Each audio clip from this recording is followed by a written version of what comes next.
Hello ladies and gentlemen, and welcome back to the Factorio Beginner's Guide. My name's Negative, and let's get cracking today. We're going to be finishing up our furnace redesign. I dealt with that little fucker that was eating our base. I may or may not have used a grenade, but let's just say the solution is permanent. Yeah. He won't be bothering us again. Now, I've gone ahead and got this inflow design copied over here, just a simple blueprint. Over we go. And now I know where I need to bring my four lines.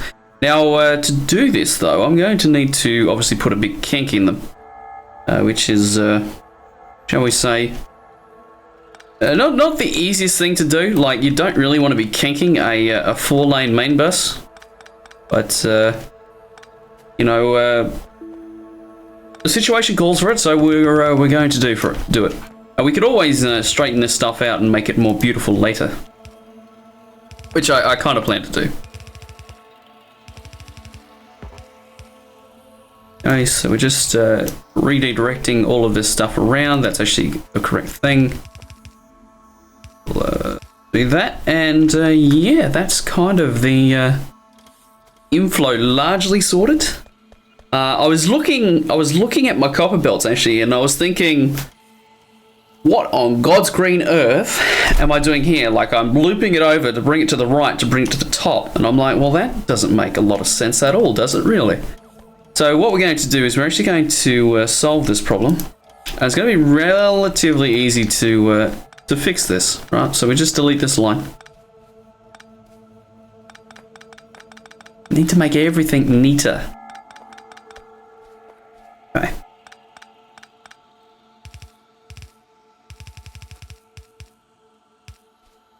Here we go. Ooh, what happened there? Seem to have ended up with one too many belts. Oh, done. So that we've completely cleaned that up now, which is that's a lot nicer. Let's be honest here. That is so much nicer. We'll hook that in. Okay, so we've got our copper smelter sorted. We've got our iron smelter largely sorted. We just need to get it all plumbed in. So, here to here. Wouldn't you read about it? This is one square too close as well.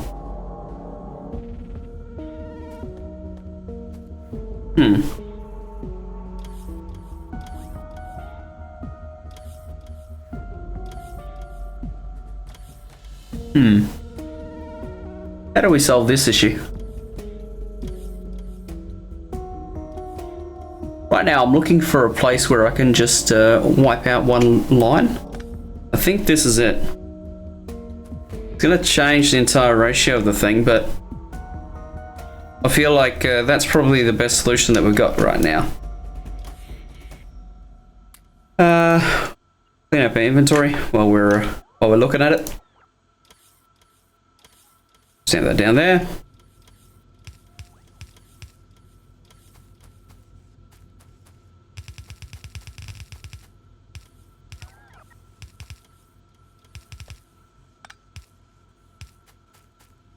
Okie dokie.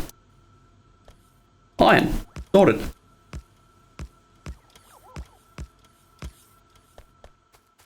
Or at least I hope it's sorted. Now, I did a little bit of testing, and this is fine. I think it's a little bit overkill for compressing 2 belts, but you know, this will give us 4 belts out very nicely, and this will give us 4 belts out very nicely. You know, and it's not exact, but it's good enough. Like, it'll compress our main bus very nicely. You can see that this is pretty much free flowing through here, and that's what we're looking for. Is like, all right, is these 2 lines pretty much free flowing? Are these 2 lines pretty much free flowing? If the answer is yes, then our furnaces are good enough. If the answer is no, as in like it's stopping, we need to make sure that it's not the factory that's holding it up, but the furnaces themselves. And it's not my furnaces, because you can see they're backed up all the way back to here. So, great news. Now then, what do we want to do? Well, I think that the next step is really to redesign our steel. Because our steel it needs some love. Let's be honest, it needs some love. Now, we've got 2 belts, and feeding a steel design is pretty rough. It's not the nicest to be doing. So what we'll do is we'll just delete this entire area, and then we'll think about a design. Now I'm kind of inclined to actually do a double length one of these. That's kind of what I'm inclined to do, and the reason being is that it'll give us the throughput that we need. We've already got the design there. There's a lot of points for. Just throw down some of these to make sure things keep moving.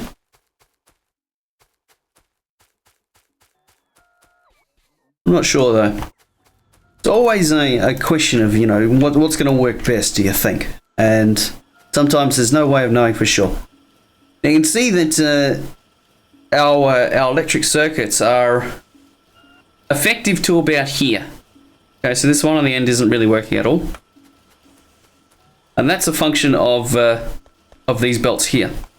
Now, as we upgrade, when it comes time to put down some blue belts, we're going to need longer furnaces, like a longer furnace system, to actually keep the belts compressed. For the moment, we're okay, but just keep that in mind that when you upgrade, you'll need to increase the length of this design. Now, something else I wanted to talk about. Why does this design compress the belt? And it's all based on this little area here. If I remove these lights, you can see that there's a splitter. So it puts the thing onto a belt that goes into a splitter, and then that's what causes it to compress. Now, the reason it compresses is because it looks like this. Okay, so this is the rest of the line. This is coming from the rest of the furnace. Okay, and right now we're outputting to this, right? So what happens is it gets put on the thing, and because there's no line here in this area, it gets forced onto the inner tracks. Okay, and then as we go to the next part of the factory, right, the next part of the factory looks like this. Okay, there's no connection here, so what ends up happening is it ends up putting it on the thing and it gets forced to the middle, and that's how we end up with full compression on both sides of the belt here. Now, the other beautiful thing about this is that because this is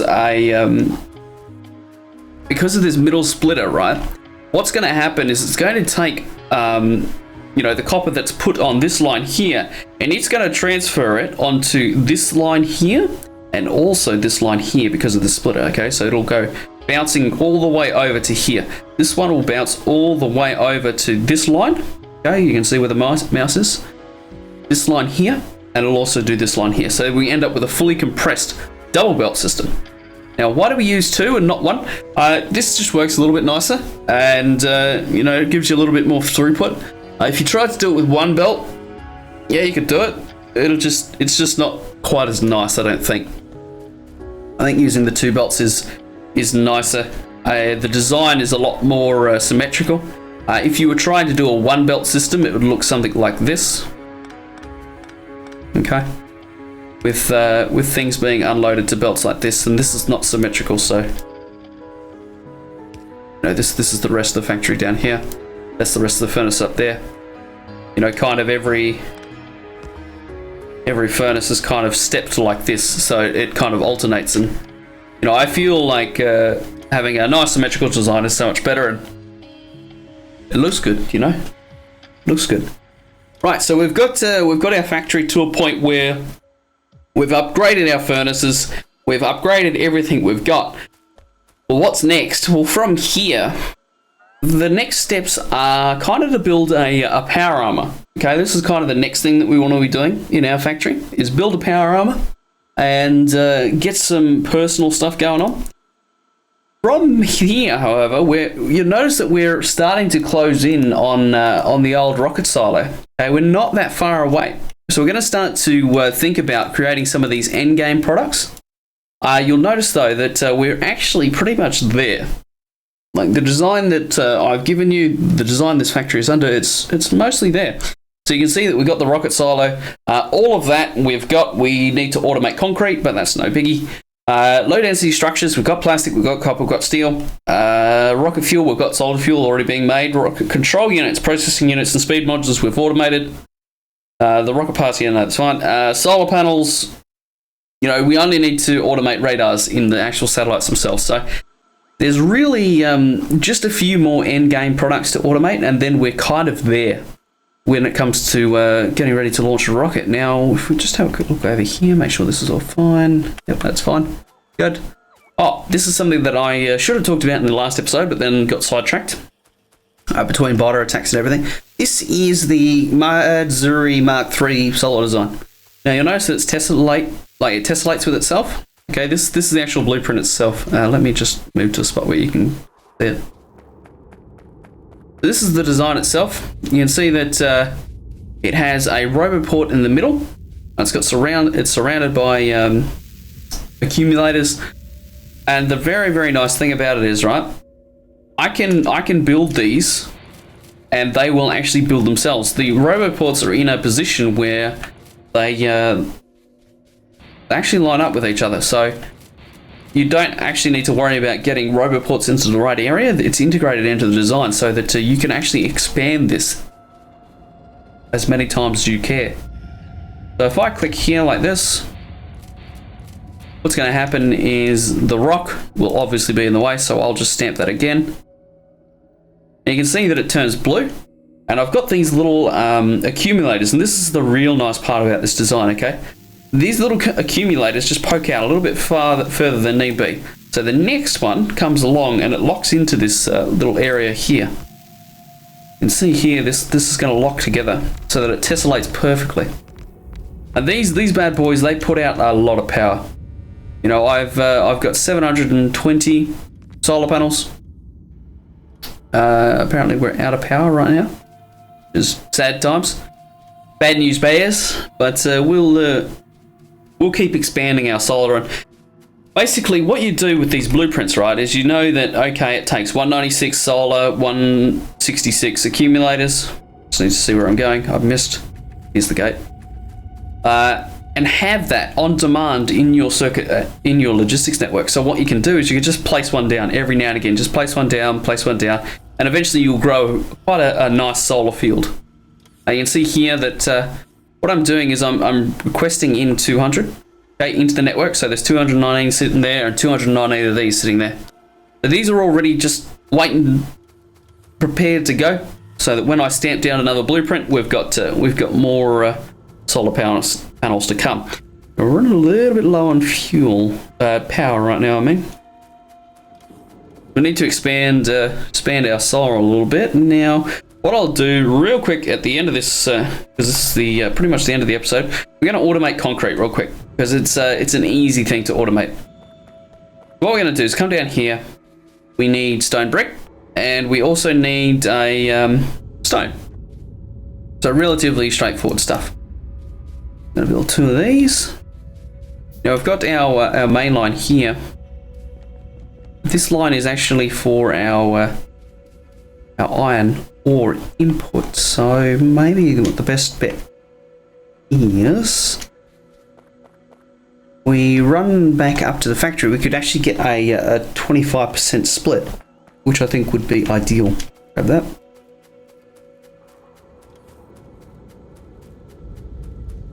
See, look, found us. Easy. Oh, okay. I know why we've got a problem with power. Our fuel lines aren't connected right now. That'd make things hard, wouldn't it? All right. So first things first, we'll connect these fuel lines back up. We could actually just nab this right now.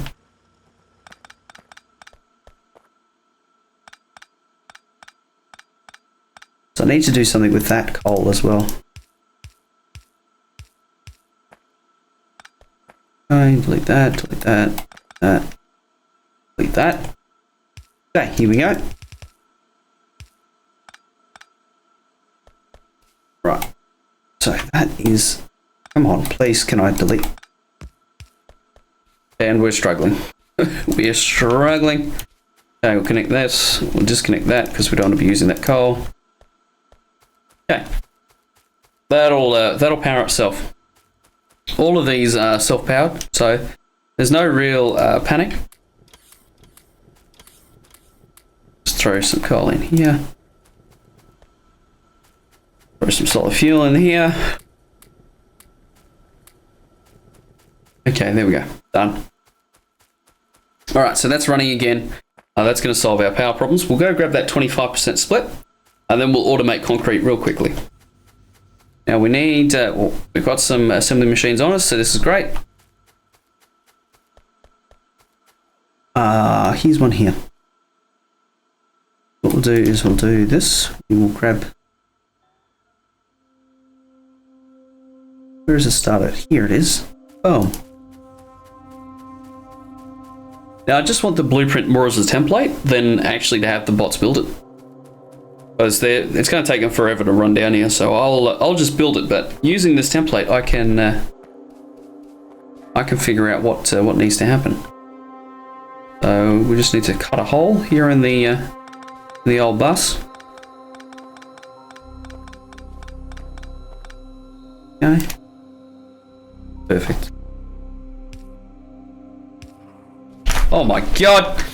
Scaring. Where are these little bastards coming from? There's a freaking turret right there! My lord! What the fuck? How's the heart attack? Yeah, good thanks. Yeah, good. Really good. Just get the blood flowing, you know? God fucking damn it! Right, what do we need for concrete? We need water, we need iron ore, and we need stone brick. Right. What we'll do is we'll grab... where do those miners go? Here they are.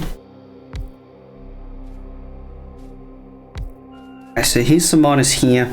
We've had this just kind of going for ever. But what we'll do is we'll just pick this up real quick.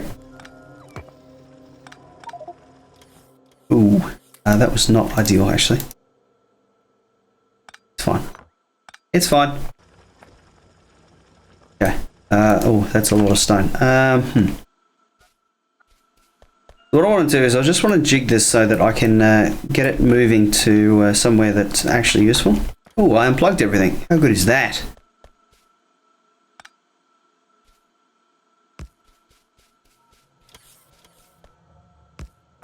One day I'll fix the power lines. One day. Okay. There's another one. Where are these little bastards coming from? I swear. I'm gonna punch one in the face. Actually, fun fact: you can actually punch spiders with your tool. Just in case you fell. That aside. I don't know. It's up to me to know these things, so don't ask why. Why do I know it? Don't ask. Don't ask. Twitch chat can be an interesting place sometimes. That's all I'm going to say.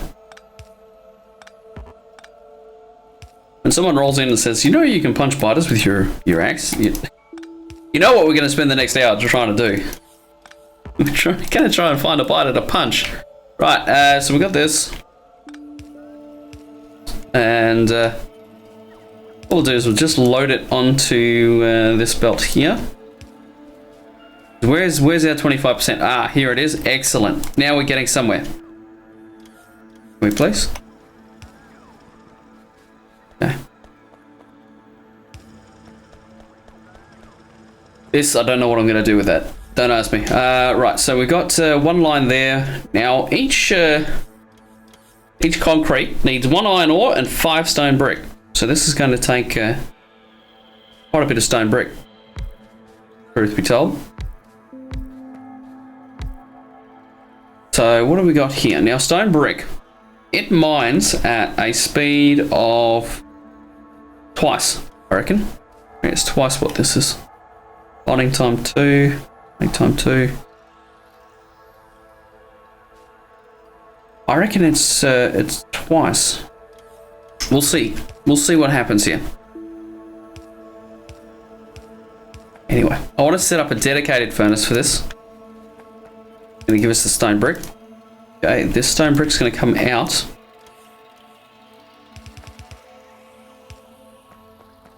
And then we're going to connect this up to our meat, rather. Our iron ore line. Okay. Now we've got the two constituent products ready to roll. What we'll do is we will... Could I go up by one? Yeah.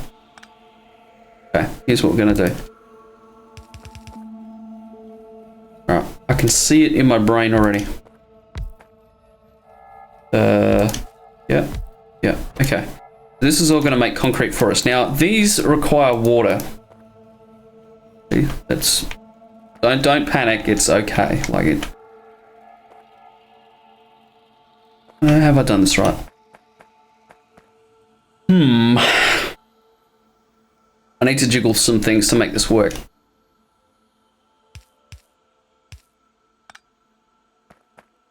Okay. Not the most elegant design I've ever made, but you know, whatever.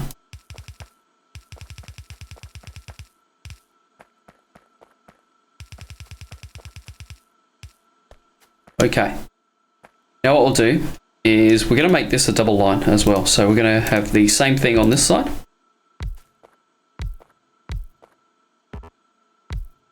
Right, shift right click, shift left click to copy paste. Spin them around. Go. Wonderful. Now it's just a matter of connecting them up.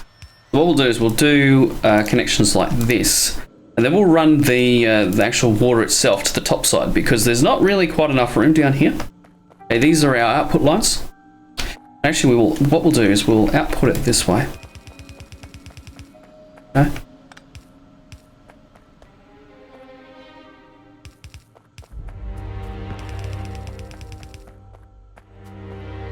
We're a little bit short on the old belt already. Fine. We also need...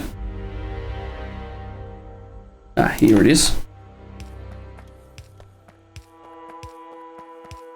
Now I'll finish this design because it's so close to being done.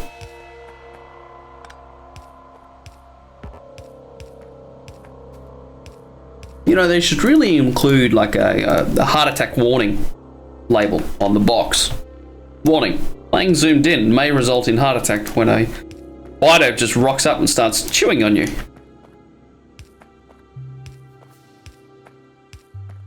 I feel like that's just like courtesy, really.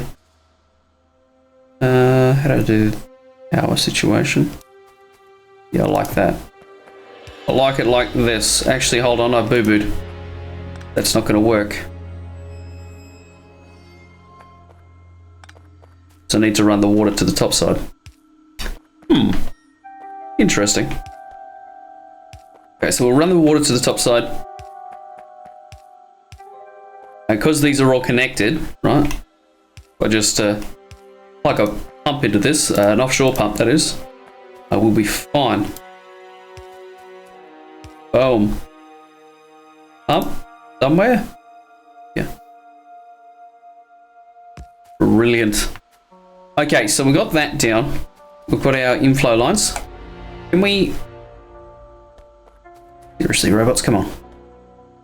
Come now, please.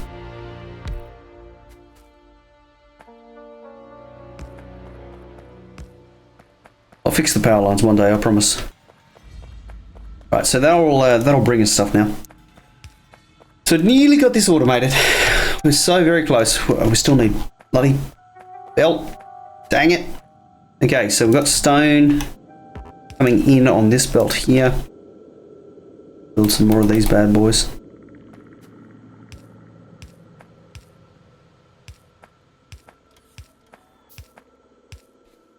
Okay.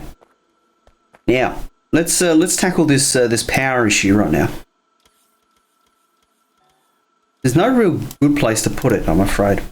What we'll do is we'll just go with a bit of an ugly asymmetrical power arrangement and do that. I think that works. Okay. We'll plug that in there. Okay, good. Get some power here, here, here and here.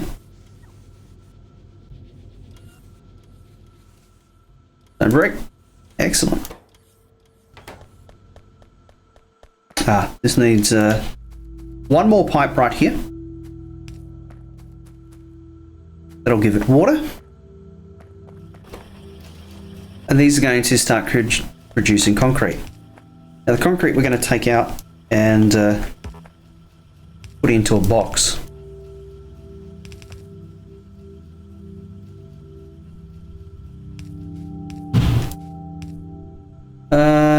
Or is that a little bit overkill? I think that's overkill. We'll go with 2.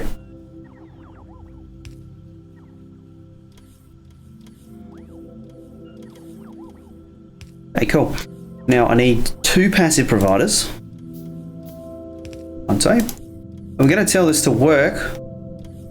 However, there's less than 1,000. Because we need 1,000, right? For our rocket silo. And concrete isn't terribly expensive.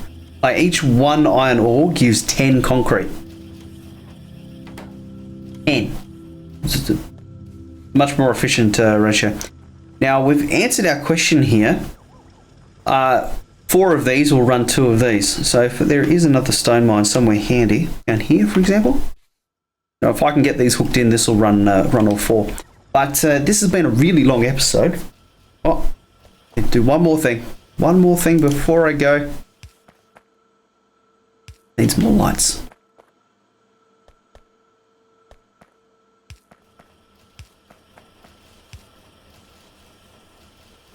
I think that's a good episode. So thank you for joining me, ladies and gentlemen. We've automated concrete. We've done a few other bits and pieces. It's been a lot of fun.